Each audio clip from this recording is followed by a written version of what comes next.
আসসালামু আলাইকুম আমার প্রিয় ভাই ও বোনেরা, আমার বাবার বাড়ির দ্বিতীয় দিনের আয়োজন আজকে আপনাদের মাঝে শেয়ার করব। এই তো দেখেন আমার মার কত সুন্দর 4-5টা চীনা হাঁস হয়েছিল। একটা তো অবশ্যই মেয়েদেরকে খাওয়াবে, তার জন্য চীনা হাঁসটা জবাই করে বেছে পরিষ্কার করে নিতেছে মা। এদিকে আমি রান্নাটা শুরু করে দিলাম। ডিমটা তো অবশ্যই থাকবে, কারণ আমরা আত্মীয় হয়ে বাবার বাড়ি চলে যাই। মা কি রেখে কি খাওয়াবে তার কোনো শেষ নাই। শুধু ভাবে মেয়েদেরকে কি খাওয়াবো, মেয়েদের জামাইকে এবং নাতনিদেরকে। আমি এদিকে ডিমটা কিন্তু রেডি করে রেখে এখন পোলাওটা চড়িয়ে দিলাম।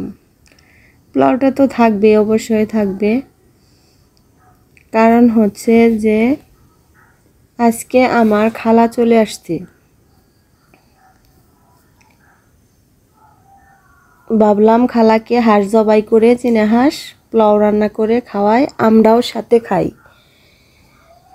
দেখতে থাকেন বন্ধুরা আমি কিভাবে পোলাও পাকাই এবং চীনা হাঁসটা পাকাই মাটির চুলায়। যে যেখান থেকে দেখেন আমার প্রিয় বন্ধুরা অবশ্যই শেয়ার করবেন এবং কমেন্ট করবেন, আর একটু একটু ভালোবাসা দিবেন। এত সুন্দর করে আমি পোলার চাউলটা ধুয়ে রেখে দিয়েছিলাম। চুলায় দিয়ে তেল দিয়ে পেঁয়াজ কুচি যত ধরনের মশলা দিয়ে সুন্দরভাবে চাউলটা ভেজে ভেজে নেড়ে নেড়ে নিয়ে এখন দিয়ে দিলাম পানি। ওদিকে কিন্তু আমার হাঁসটা বাঁচতেছে। আমরা গ্রামের মানুষ বাঁচা এবং পরিষ্কার দুইটাই বলি, তাই বললাম আমার মা হাঁসটা বেছে নিতেছে। আমি এদিকে পোলাওটা সুন্দর করে রান্না করে নিতেছি। বন্ধুরা ভালোবেসে যারা ভিডিও দেখো অবশ্যই দেখবে, বেশি বেশি লাইক করবে, শেয়ার করবে।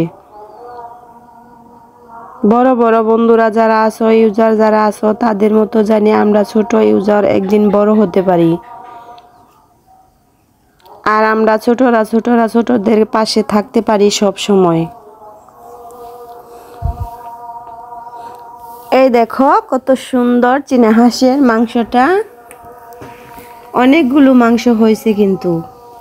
এদিকে মা কিন্তু কেটে ধুয়ে পরিষ্কার করে দিয়েছে, আমি শুধু রান্না করব। চীনা হাঁসটা কিন্তু শুধু ভুনা ভুনাই করব। এখানে 3-4 কেজি মাংস হয়েছে।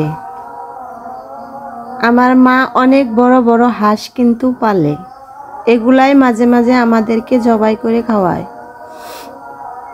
তাই তোমাদেরকে একটু শেয়ার করলাম।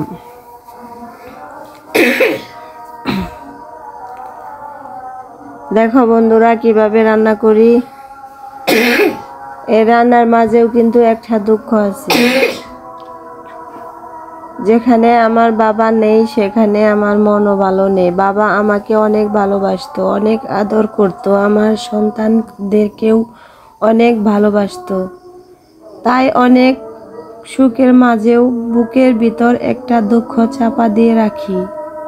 শুধু বারবার বাবার কথাই মনে পড়ে, মনের ভিতর মনে পড়ে, মুখে বলতে পারি না। মুখে বললে আরও কীরকম যেন লাগে।